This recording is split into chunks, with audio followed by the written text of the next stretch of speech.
Selamat salam sehat selalu Bapak Ibu Saudara. Sebelum kita belajar dengan firman Tuhan dalam acara santapan rohani, mari kita akan berdoa. Bapa di surga, Bapa di dalam nama Tuhan Yesus, kami mengucap syukur. Kami merendahkan hati kami, mohon kemurahan Tuhan, agar Tuhan memberikan kebenaran-Mu, pewahyuan-Mu kepada setiap kami, supaya kami beroleh pewahyuan dari Tuhan, sehingga kami boleh berjalan seturut dengan kehendak-Mu. Kami berdoa di dalam nama Tuhan Yesus. Amin. Baik Bapak Ibu Saudara, kesempatan hari ini tema firman Tuhan adalah mencintai kehidupan. Ya, mencintai kehidupan. Saya ambil dari kitab Suratan Petrus pasal 3 ayat yang ke-10. 10, 11, dan 12.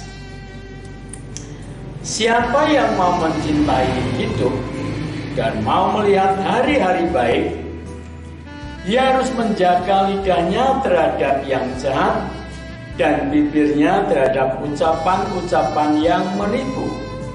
Ia harus menjauhi yang jahat dan melakukan yang baik. Ia harus mencari perdamaian dan berusaha mendapatkannya.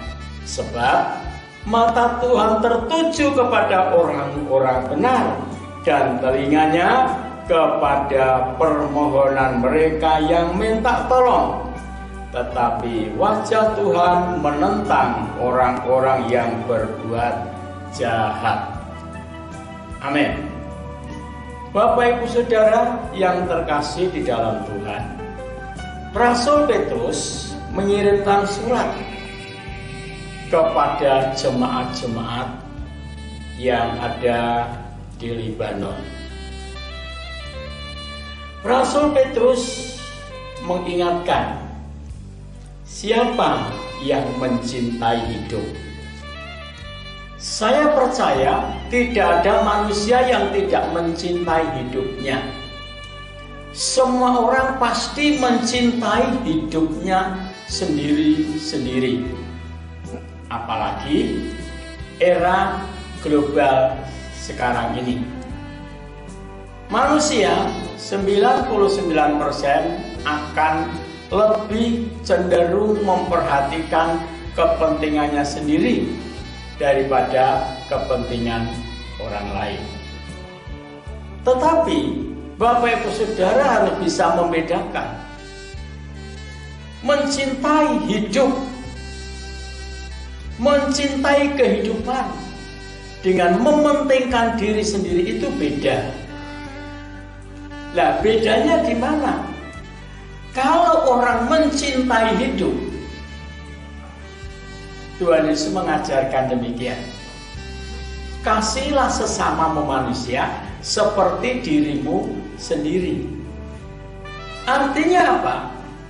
Artinya bahwa setiap manusia itu pasti mengasihi dirinya sendiri, tetapi belum tentu mengasihi sesama manusia. Tetapi kerinduan hati Tuhan, kemauannya Tuhan, mengasihi sesama manusia seperti dirinya sendiri. Nah, ada peribahasa mengatakan begini, kalau mencintai itu tidak harus memiliki, tetapi kalau memiliki itu harus dicintai. Nah, Rasul Petrus mengingatkan, siapa yang mencintai hidup, siapa yang mencintai kehidupannya, ya, dan mau melihat hari-hari baik. Yang pertama, dia harus menjaga lidahnya.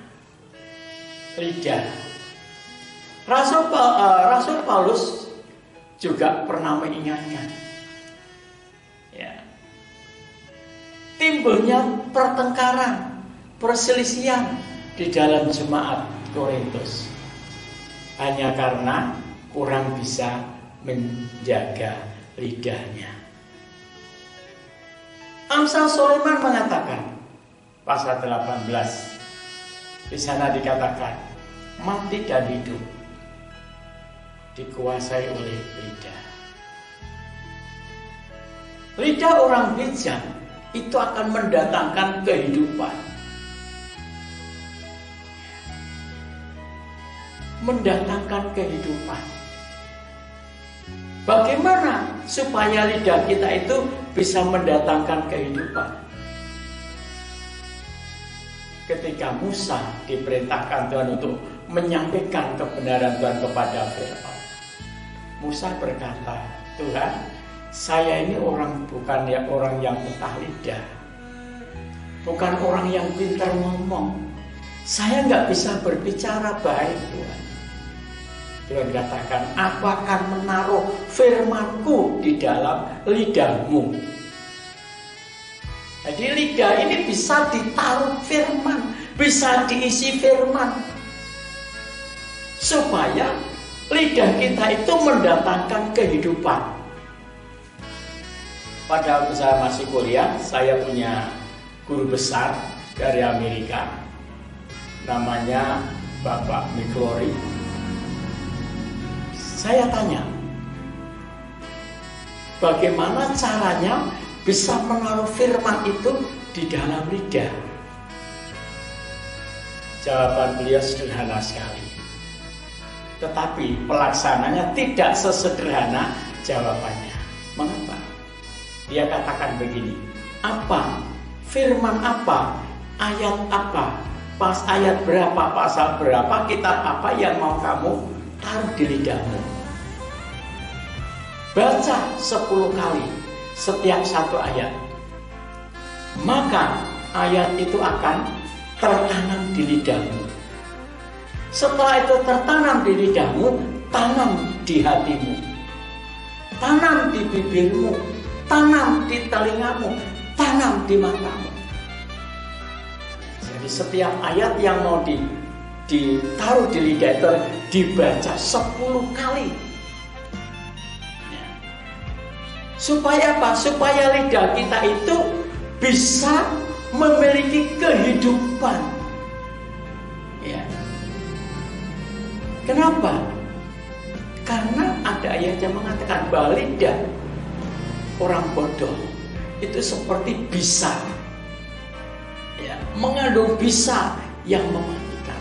Tapi lidah orang bijak mengandung kehidupan. Saya percaya kalau Bapak Ibu disuruh milih, Bapak Ibu mau milih jadi orang bijak atau milih orang bodoh? Pasti Bapak Ibu memilih jadi orang bijak. Tapi bagaimana menjadi orang bijak? Belajar firman Tuhan. Banyak baca firman Tuhan akan membuat Bapak Ibu Saudara menjadi orang bijak. Dan di dalam lidah ini akan mengeluarkan, akan memancarkan sebuah kehidupan. Ya. Memancarkan sebuah kehidupan. Bagaimana bisa memancarkan sebuah kehidupan? Isi dengan kebenaran Tuhan. Ya. Ya. Menjaga lidahnya terhadap yang jahat. Yang kedua, dan bibirnya terhadap ucapan-ucapan yang menipu. Ya. Ada istilah berbiasa orang mengatakan katanya berbohong demi kebaikan. Ya, saya seringkali tertawa saja kalau orang mengatakan berbohong demi kebaikan. Kebaikan itu tidak perlu didasari dengan kebohongan. Ya. Kenapa? Karena ayat mengatakan bahwa setan, iblis itu bapak pembohong. Ya, mungkin kita bisa berbohong kecil. Dari bohong yang kecil itulah nanti akan menjadi besar. Ya. Ucapan-ucapan yang menipu. Ya. Yang ketiga, dia harus menjauhi yang jahat dan melakukan yang baik. Yang keempat, dia mencari perdamaian dan berusaha mendapatkannya. Bapak Ibu Saudara, orang percaya harus mencari perdamaian. Kenapa? Karena kita sudah didamaikan dengan Allah. Lewat korbannya di atas kayu salib gunung Golgota, dia mendamaikan antara penduduk bumi dan penduduk surga. Ya. Dalam surat Kolose pasal 1 ayat 20. Dia telah mendamaikan dengan dirinya, baik yang di bumi maupun yang di surga. Lah mengapa kita harus menjauhi yang jahat? Mengapa kita menjaga lidah kita terhadap lidah ucapan-ucapan yang menipu? Ayat 12 mengatakan sebab mata Tuhan tertuju kepada orang-orang benar. Yang kedua, telinganya, Tuhan punya telinga. Telinganya kepada permohonan mereka yang minta tolong. Ya, telinganya tertuju kepada orang yang memohon minta tolong.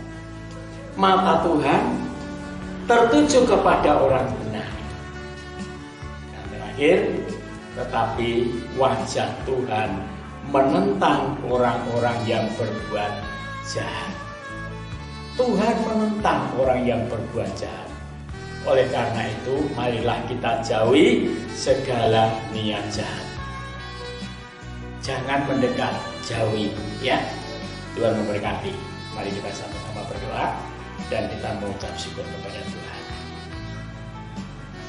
Bapa di surga, Bapa di dalam nama Tuhan Yesus, kami percaya, kami berdoa buat seluruh umat ketebusan-Mu, anak-anak-Mu, umat-Mu, tanpa terkecuali, kan mereka menjadi orang-orang yang mencintai akan kehidupannya.